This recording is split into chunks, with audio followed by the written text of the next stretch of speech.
And I felt that he could help us on this. I called him, he said, absolutely, wherever you need me, whatever you need me to do. And he's in this fight with us. President Hanson's in this fight with us, not on a personal level, because he's got a big union to run. He can't come out here and do any of the barter or anything. That's my job.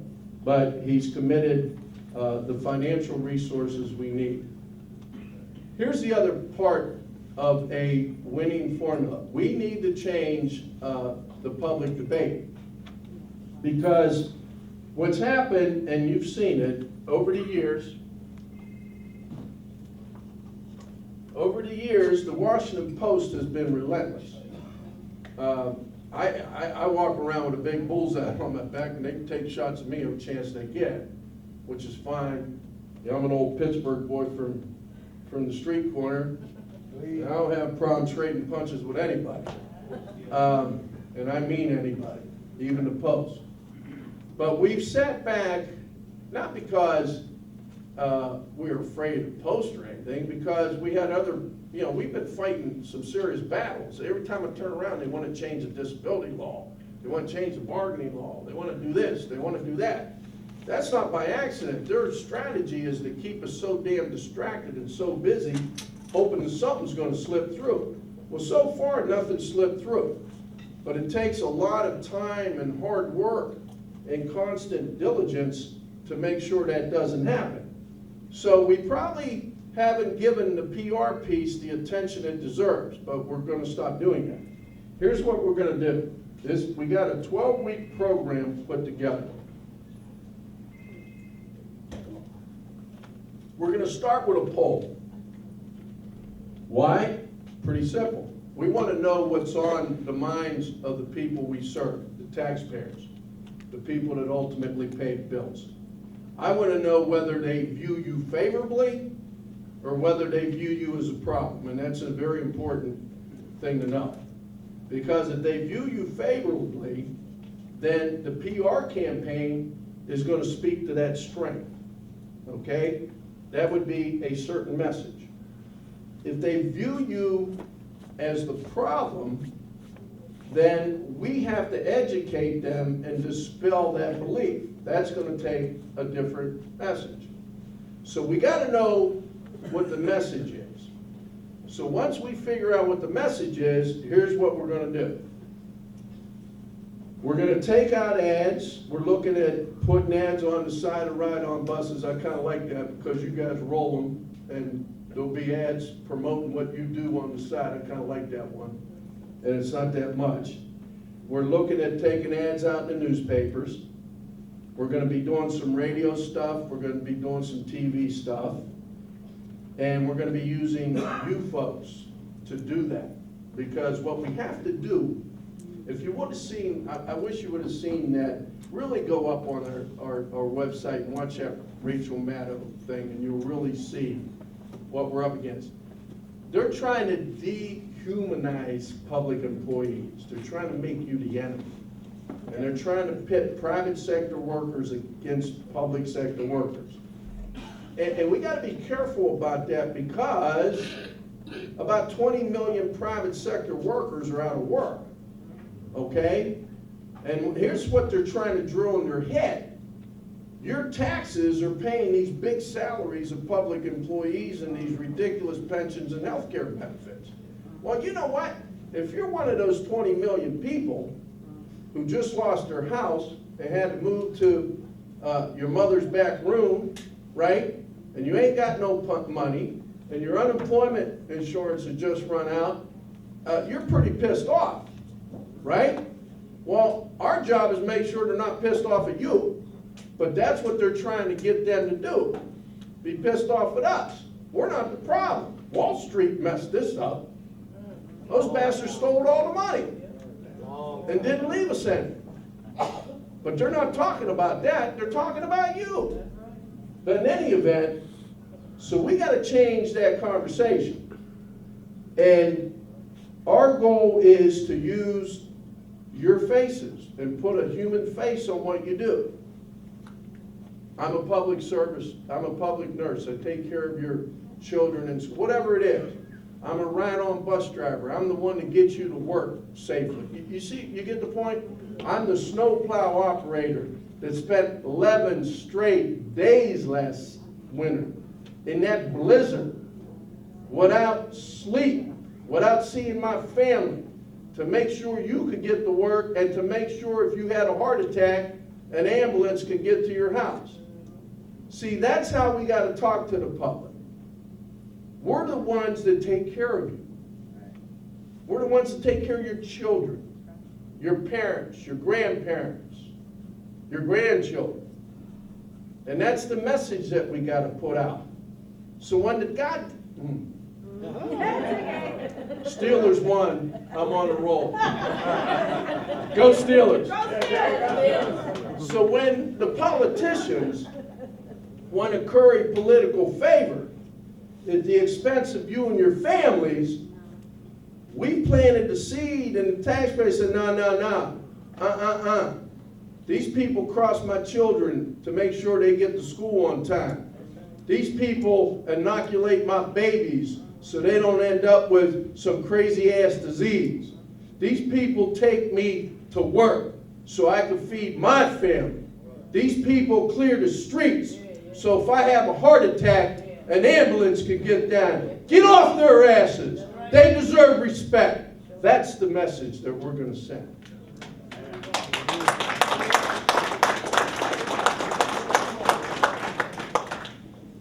As soon as we have the message, we're going to roll it out on our internet, on our website, so you can see it, the various commercials. Sisters and brothers, we're in a fight. But I'm convinced that if we hang together and quit all the bullshit about who's doing who to what, and whether or not, I got a condo here and there. I've heard more stories. I got condo in Hawaii and this, that, and the other. I live in Frederick. I don't have no condo in Hawaii. Let's stop all that. Let's quit worrying about who's doing what or who's getting this. Let's start worrying about ourselves as a family. As a family, because that's what we are. And as long as we stick together as a family, we're going to survive this thing. I can tell you if we don't stick together as a family, they're going to take us out. Yes, sir. Okay? So are we a family? Yes. Are we a family? Yes. All right. Now, I'm going to ask my civil disobedience director. I promoted you from Anarchist to Civil Disobedience Director. I kind of like that, Josh. We have a mobilization plan that's critical. Let me be clear about something. 2 things I need you to do. I need you to leave here, and when you get back in your work site, start educating your brothers and your sisters. A lot of them couldn't be here because of whatever, and that's fine. A lot of them didn't want to be here. Those are the ones you got to worry about, because they're hurting you when they're bad-mouthing your union. This is your union, not my union. This is your union. And if you let them out there bad-mouthing your union, you don't think management hears that? And that's exactly what management wants to hear. You understand? So you need to start talking up their heads, and you need to start telling them the truth about what we're up against and what we need to do as a family to survive. Okay? I can't do that alone. My staff can't do that alone. The stewards can't do it alone. But if we got a couple thousand members out there talking to each other and getting everybody to understand we're either going to survive together or go down together, I think we'll be just fine. Okay? I need you to do that. Secondly, when we ring that bell, that's our thing. When we ring that bell, you got to be there like you've never been there before. Bring your aunts and uncles and crazy cousins and whatever else you've got to bring with you, but you got to bring it. The only thing these politicians react to is numbers. That's the bottom line, and we got the numbers, so let's use that to our advantage. Josh?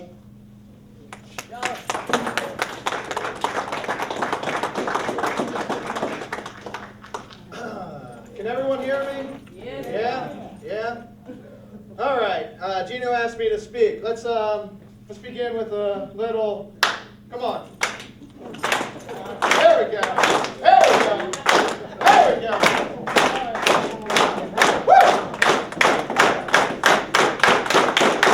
Yeah! All right, good job. Gino asked me to speak about a membership mobilization program that we have going on right now. Began January 1st, and we're working it all the way up until March 15th, which is, who knows what March 15th is? My birthday. Your birthday, Kimberly, yes. That's very important. In addition to your birthday, Kimberly, March 15th. That's when Reagan announces his budget. Exactly, it's when County Executive Leggett announces his budget. Okay, so we have a few things planned between now and then, and it requires you as the union. Okay, so who here knows what a membership mobilization is? I know someone here's been. Who's been to one of our rallies? How about this? Sedaria. What's a membership mobilization? We get the members out to rally, we have the county office building, in front of the EOB marching, but protesting. Exactly. All of us collectively get together, move towards an action to have a direct impact on something that affects us in the workplace. Okay? Who here went to any of the community budget forums that we've been pushing you to go to? Okay, good. That's great. And so that's what was the first part of our program. This is known as our pre-budget program. Getting people to go out and ask County Executive Leggett hard-hitting questions, kind of get him in the corner, about what's going on with the budget. All right? We're shifting gears right now. Next week, we're going to begin an email campaign. You're going to be hearing from us via email and in the work sites with flyers and emails you're going to be getting from us, asking you to write all of the county council members with a tailored message. We're working on that tailored message right now, but for the most part, it's going to be pushing them to amend the MOE, which Bob was speaking about, and also with that message that public service is a public good. And these cuts are draconian in nature. They affect workers, but also they affect, those who need your services. So that's what we're going to be doing next week. May go into the week after that, but email campaign. After that, we're shifting gears. We're going to be lobbying the council members. So you're going to be hearing from us. We're going to be doing departmental lobby visits, and we're going to be reaching out to you guys to come and help us lobby these council members, again, with that message, to support amending MOE and public service is a public good. After that, the week after that, we're going to be doing a newspaper writing campaign. Okay? Again, you're going to be getting emails from us. We're going to be in the work sites asking you to do that. And then after that, what we're going to do is we're going to shift gears. We're going to be we're all going to shift gears towards Kimberly's birthday. We're going to have one hell of a birthday party for Kimberly. All right? Except it's going to be at the budget release, though. So what we're going to do is for Kimberly's birthday, we're going to have a big birthday party at County Executive Ike Leggett's budget release. And we are going to pack that. And that's not going to include half of you. It's going to include all of you. We need to send that message. Again, public service is a public good, and these cuts are just unconscionable. Okay? So, how do you play into this? This is our union. We're all in this together in solidarity. And what that means is we're going to be bothering you. We're going to be borderline harassing you to get you into action. Okay? But it's for the greater good. All right? Any questions? Yes? Well, in terms of getting the word out, I don't think anybody in this room can actually see the text of the thing you were showing on the screen. Is that something you're allowed to share with us by email or not? We are going to put that up on the website. We have a bargaining session tomorrow, and if they start backing off this stuff, then we're going to continue to low-key it. But if they come in there beating their chests and saying, well, we're going to take you on, then all bets are off. So right now we're at a very delicate spot with them, and we'll know tomorrow how quickly. They're going to go up on the site, but it's a question of when.